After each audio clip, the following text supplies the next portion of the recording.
not as a team, but S11 clearly making a statement from the first series that they had. And now as we jump into the draft here for this third match of the day, already you can see it is going to be S11 on the blue side. We've got Team HAQ on the red. Bans coming out here, Eve and Fanny are going to be taken out. And I think that's great, right? You take out the Fanny here, you don't allow Gary to unleash on that. But I'm surprised too, Team HAQ decides to take out the Valentina. You know, I was about to say, right when we were talking about S11 being popular, a lot of players, a lot of fans are now rooting for them. Have you seen the players vote in-game in MLBB? They're like the second highest, dude.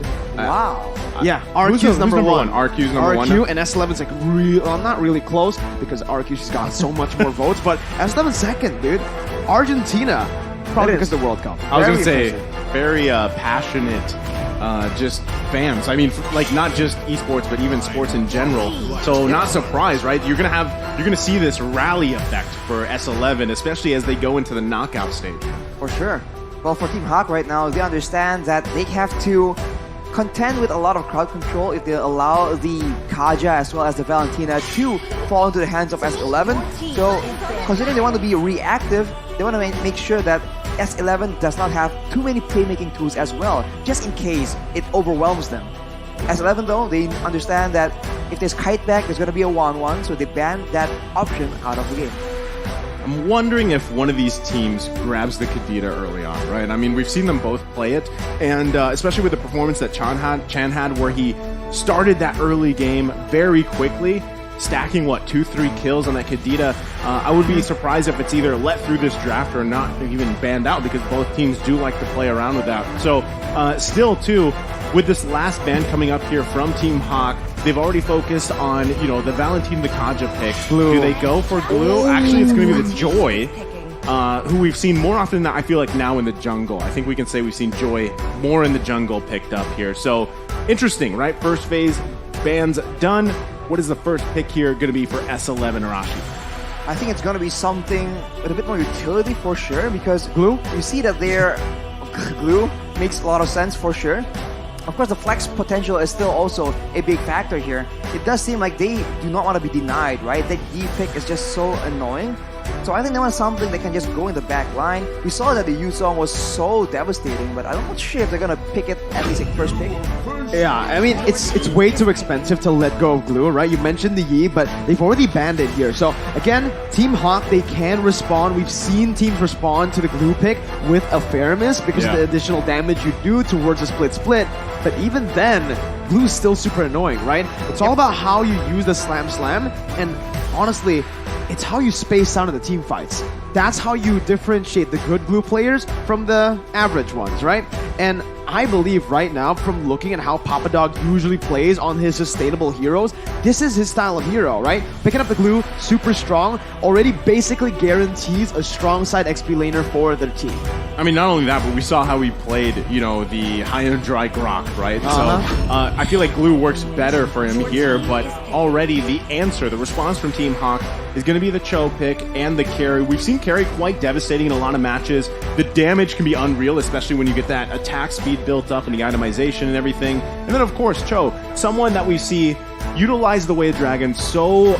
There's so many ways you can use it. Disengage, engage, you can pull the flashy plays, you don't have to. The peel is there too, which obviously is something that you really need for the carry to shine, because you can only rely so much on the dash and also the Wind of Nature, right? But if you have what you're seeing similarly, the great Cho players, they know how to peel, they know how to disengage, and they know when to engage. So still, I think there's something that needs to be drafted for Team HAQ to complement this Cho pick. But on the other side, S11 going to take out the Leslie again. 0% win rate, but it is still a devastating hero late game. You're up against some true damage on carry. Hey, someone else has true damage, and that's Leslie, right? They pick it up, they want to play for the late game, and they also picked up a Lolita that can stop these projectiles from going towards that back line, right? So they're basically trying to give more space towards their own back line here. The big question for me is right now, S11 Gaming in the mid lane, they're going to be severely, the hero pool is going to be hit in the second phase of the draft by Team HAQ for sure. Yeah. I mean, it's a very important lane, but of course S11 has a lot of options to play around with. If they want to be a bit more proactive, as Nice to mention, a Kadira might make sense. If they want to go for range, There you the go. far side is available, but we talked about this Yuzong and how oppressive it can be. Now you're on a Leslie against a Yuzong. That's a very difficult situation to be in. But on that point, on the road laner still, the carry and the Leslie matchup in the late game, it's a bit dangerous because pure DPS-wise, carry will outdamage. But if you miss position, right, Leslie functions as an assassin as well, and you can get one shot before you can even pop the Wind of Nature. Yeah, I mean, like you said, Arashi, there's a lot of options available for you if you're S11. And specifically in the mid lane too, you know, you got to be careful on how you approach it. You do have, I mean, again, contesting the Kadita would be great, but also that you still have available Xavier. Never mind. It is banned out. So that's going to be taken out. I was going to say Xavier because specifically, same situation, right? You have a great peel mechanic available to you with the Mystic Field. You also have that low cooldown Dawning Light as the game goes on, able to chunk down members here from Team HAQ. So, Leslie. oh yeah, I mean Leslie as well. But it's the same thing. You have to protect this Leslie because you have Lolita, which is great, but still you want to have a multi-dimensional kind of option for you to use. You know how they can do that here? If I was S11 Gaming, honestly, look at this composition, right? We've seen this before too. S11 banned out the far side, and so far it's going exactly as I'm thinking, but they might want to go for the Lunox here, right? If there's anyone who can really peel for the Leslie in the back line, it's someone that does damage, that can melt the backline presence or the backline threat to them, which is the Yuzong, right? That's the only way to peel from a Yuzong. Yeah, I mean, technically you can go for a Diggy, but they already have a Lolita, right? So the real answer from me right now for S11 is picking up something like a Lunox that can really melt down the Yuzong, so it just stops him from going towards Leslie. A secondary damage source in case they want to tunnel vision. It's a bit of how we saw earlier, right? When you have two very solid sources of damage, you have no idea which one to focus down. If you focus one, the other just goes out of control. And if there's only one tool available in the side of Team HAQ to shut down a single hero on the back line, if you have two from S11, it might be quite difficult. So now, the question is again, for Team HAQ, do they want to try and zone away the Leslie using long range, or do they want to go for an assassin? They can just back up the dive coming in from the whole team. You know what? I really like how Team HAQ is like, you know what? It's fine. We'll also ban the mid laners, despite not having a mid laner themselves. Yeah. Because Mon is such a dynamic player, has a lot of heroes in his arsenal, right? We've seen him play the Eudora in the grand finals in MPL Malaysia, so at this point, I'm just waiting for him to pull off something like even the Diggy mid again.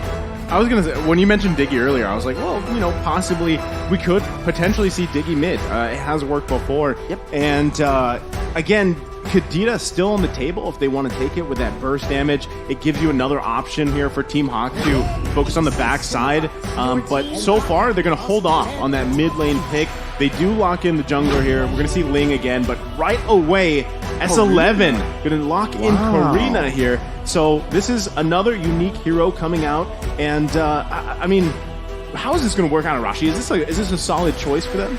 Well, in the early, the Karina will have a bit more of an advantage. I mean, he can block the basic attacks as well coming in from the carry, so that is a factor for sure. But looking at the comp right now, I fear for the safety of the Leslie, man, with a Ling and a Yuzong on the field, but I hope you guys at home can hear. You get off here. We have chants and drums coming into the studio. Yep, I the morale. believe, I believe they were yelling Team HAQ. I think so. I think so, yeah. Yeah, so again, Team HAQ, all the way from Malaysia, right here in Indonesia, in the Bali United studio, they are ready, man, with the support coming in for their team. Let's see, it's the Harith pickup that's going to be in the mid lane, I believe. Yeah, for mid. S11. Yeah. So again, it's not going to be that Lunox that we mentioned, but it is a magic damage dealer here. Still great. Still a great option. Yeah. I agree. It's still great, but again, there's a lot of lockdown, right? There's that Way the Dragon, single target, lockdown. I think Chan might have to go for that Purify. But technically, think about that overlap scenario, right? The Zombie Force, then you have the Numenon Blast. Like, you have a lot of options there to play around it. You called it. You're an analyst now. I'm an analyst now. All right, stood up for that. I know. I I share your excitement here, Mirko. I There's Eudora. All right, I mean, we talk about reacting, we talk about crowd control. Well, Eudora provides that, and in that mid lane, we talked about how important the control, the threat can be in allowing rotation. So with a Eudora that can let one-shot squishy heroes later on in the mid-game, Team HAQ has a chance to just take control over the game outright. Man, one thing I love about Eudora is just the amount of burst potential, right? You also have a great stun option, a CC, which still is paired up really well with the Cho, like we were saying, have that option available to you. And just take them to the Thunderdome if you want to, right? It's something that can really work out here. But S11 as well, across the board, they've got that prio glue pick that we've seen either work or it doesn't, and still, I mean, they have a lot of options to work around with, but I think it ultimately is going to start also in the jungle, but the band is going, and ladies and gentlemen, welcome to the third match here. Can S11 do it again versus Team HAQ? Man, that Eudora pick.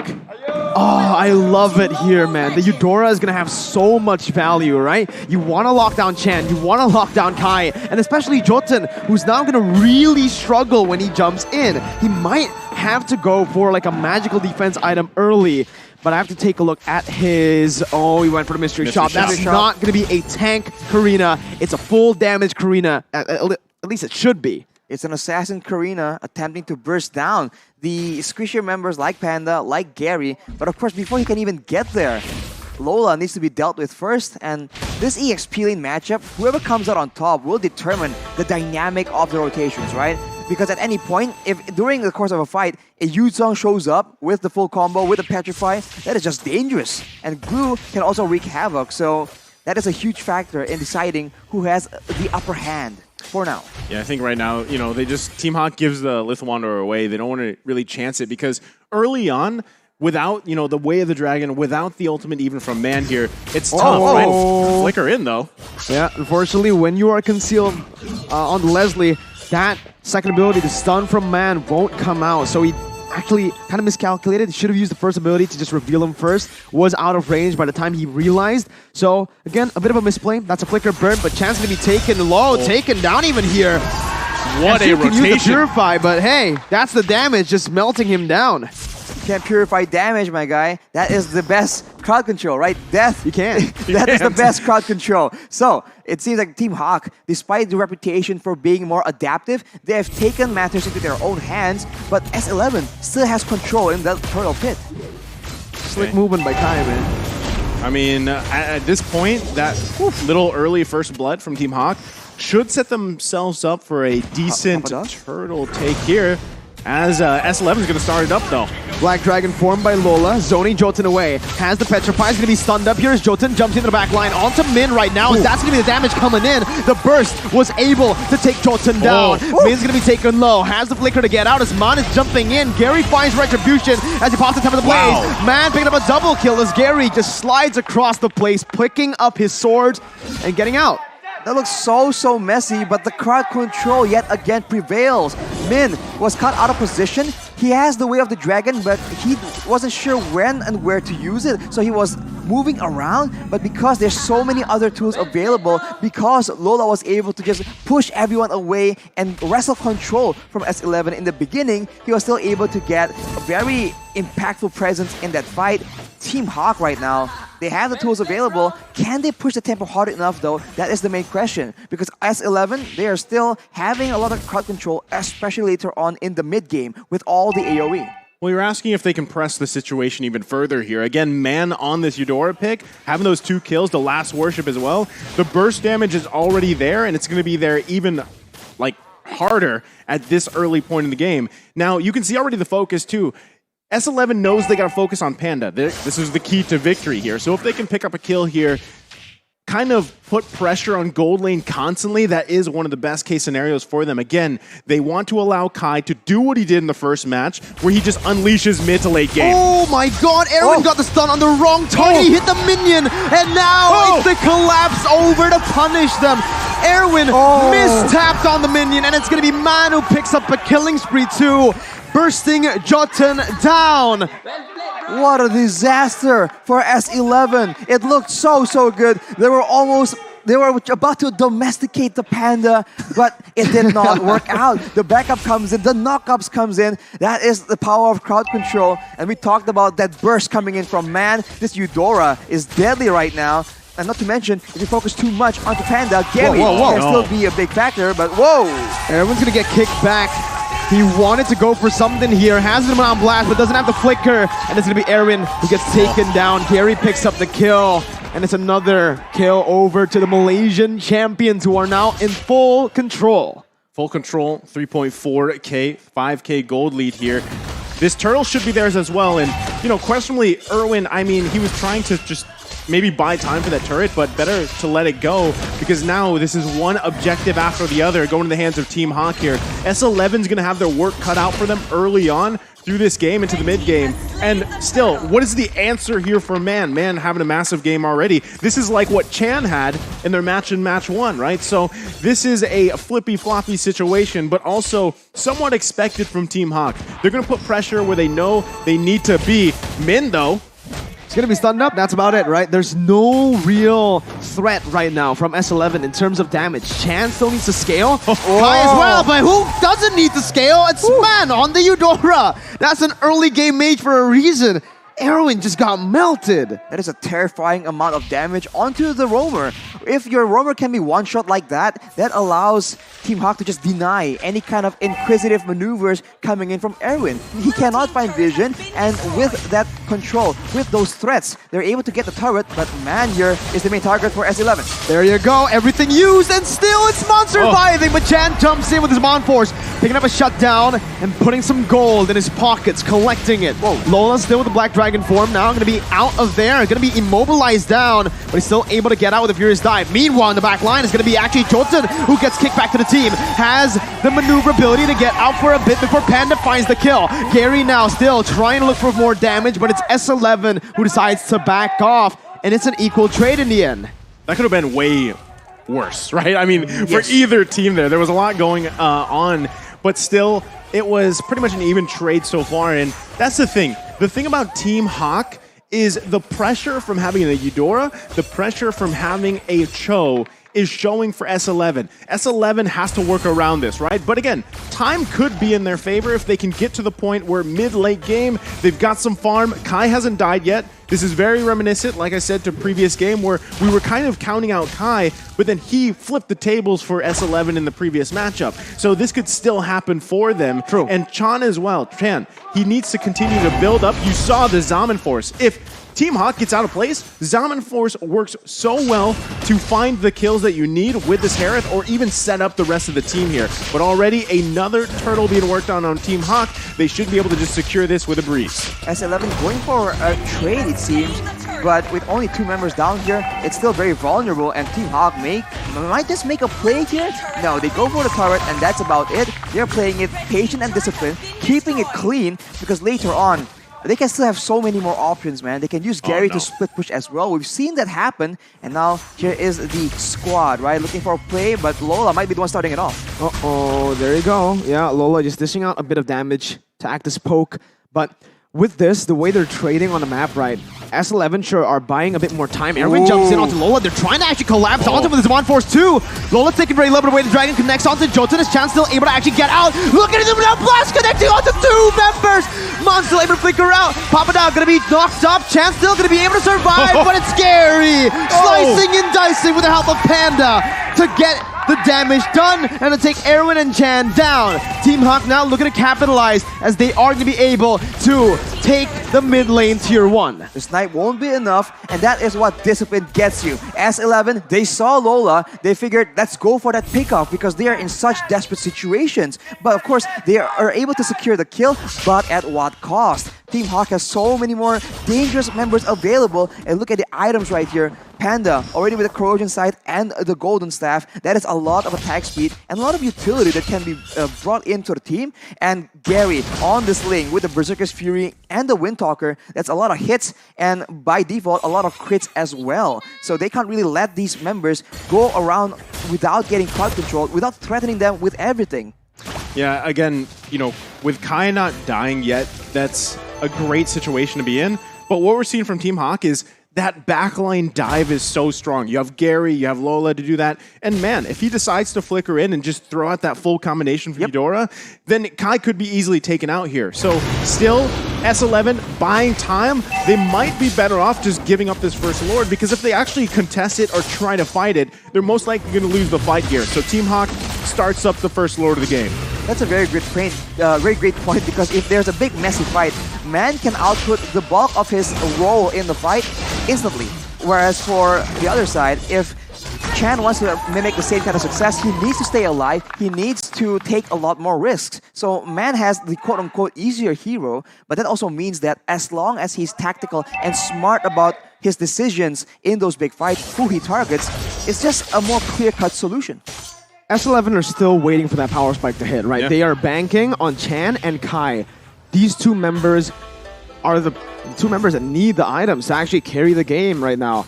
Jotun, I think right now he just needs to act as an assassin, right? He comes in late, but if Team HAQ keep on just suffocating them this way, S11 have no way to actually get goal. Like, look at this, the orange buff is actually stolen away by Lola. Yeah. Oh, they're going in. What is going on here? Mid lane. And even in top lane, it's 2 kills on the board. Chan's jumping back and forth, but he doesn't find a trade. It's still Team HAQ who just wins it out 2-0. Okay, we missed that for a second there, but 2 did go down for S11. And Lord now on the bottom side, they're going to have to be careful here how they approach this Black Dragon form. Papa Dog, nowhere to go here. Pops the split, trying to buy some time, but the damage comes through to really just melt him down. Chan, now with his on 4s, actually jumping onto the Furious Dive. Luckily, he did not get knocked up. He is going to be able to clear the Lord out. 10 minutes in, base turret down in the bottom lane. Team HAQ, I think they could have pressured a bit more there, but as we mentioned, keeping it clean, keeping it disciplined, knowing that they have the lead, but they also have a lot more early game options, so there's no point in taking unnecessary risks and letting S11 perhaps have an opportunity for a comeback. Look at the players' gold right here, Gary and Panda, all the way up there. And despite the fact that Kai has been left relatively untouched, he is still not as wealthy as Jotun, which is not ideal, right? At this point, the Karina is not the main carry that you can rely on to actually decide the fate of the game. The items, right? That's what I really want to see for Kai right now. Does he have at least just the... I think he's got 2. I think he's got Berserker's Fury and maybe Endless Battle. Not sure if he was building towards that yet. But, I mean, you saw the damage dealt. He's the highest there, but you saw how the discrepancy between the gold from him and even someone like Panda, right? I think it was around 2,000 gold difference. And so maybe in another 3-4 minutes, we'll see Kai pop off. Now we can take a look at the items. There it is. It is going to be that Berserker's Fury with the Endless Battle here, working on the next. So if he's going, is he going BOD here, Arashi? For the third? I think BOD makes sense, especially with how you want to be playing, right? Just burst damage, assassinations, quote unquote. But Team HAQ right now is just zoning everyone. I mean, Kai has the steel leg plates, but it's so dangerous for him to be roaming around right here because Gary and Lola can very easily take him out. The steel leg plates alone will not be enough to secure, I don't know, his life in the big fights. And look at how Team HAQ is positioning, right? They're just looking for opportunities, moments where perhaps S11 will overextend just a bit, and they have the tools to just punish that. But now that the Lord is up, it's a completely different story. I think you still just give this Lord away. You defend in your base. Yeah. You know, it's your 8K behind here in gold, and you don't have much movement around the map. No much space to move around in. So this is the thing, though. Even if you turtle up here for S11 and you try to protect Kai the best you can, Man is still the issue, right? He could flicker in at any point and just lock down Kai. There's the Divine Glaive. That's even more big damn at this point. It's tough. It's tough here for S11, but they're going to have to defend against this Lord as soon as it spawns, and the Onslaught Siege from Team HAQ at 9K ahead from S11. Now the question is, can they defend, right? With the amount of damage output and pick potential and even siege from Team HAQ, are S11 Gaming going to be able to withstand this? Arashi?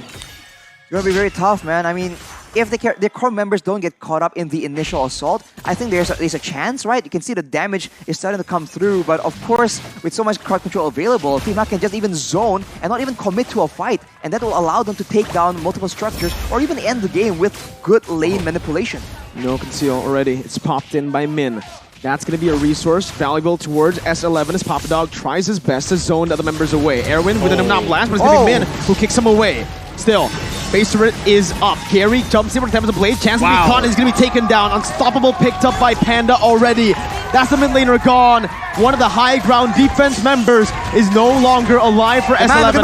Man flickering forward, trying to get Kai right now. Is Kai still able to actually get out? Lola getting out of harm's way right now. Is Man's going to be able to dish out the damage, but he's going to be taken down in the end by Kai. He's still in the back line, dealing a lot, dealing that true damage. As that's going to be Min caught. Double kill over to Kai, who's still trying to dish out the damage. And now you can see that he is starting to hurt. He is going to be able to dish out more as he's hunting for Panda. Panda picks up a godlike, flickers out, and Team HAQ have taken all 3 base turrets. They've taken all 3 base turrets, but they gave several kills in the process. Of course, it's not a defeat. They have so much macro pressure right now, but S11, they need that influx of gold, and it comes into the right hands kind of, so they have a chance right here. But of course, with 10k gold difference, it's going to be very difficult for them to get a victory in the big team fight unless something crazy happens, a pickoff, unless they do something crazy that Team HAQ can just not see coming. I mean, even looking at the player head-to-head here, we already know Kai is going to be the saving grace here for S11 if they can turn this around. He picked up the BOD about 4 minutes ago. I was like, you know, they need to buy 4 minutes. They've done that, right? They did have a successful defense in their base. That's step number 1 here. If they want to go ahead and either find a pick-off of their own before that next Lord comes up, that's probably what they're going to try to do, get in position here. That will be crucial for S11 to turn this game around. They've just got to be careful because the base is fully exposed. They've got no inhibitor turrets left. That's why you have Papadonk parking up here on the top side. Knows that Gary will be splitting around the map here, but in just a couple seconds, Lord now going to be up, and they've got to be careful on how they approach it.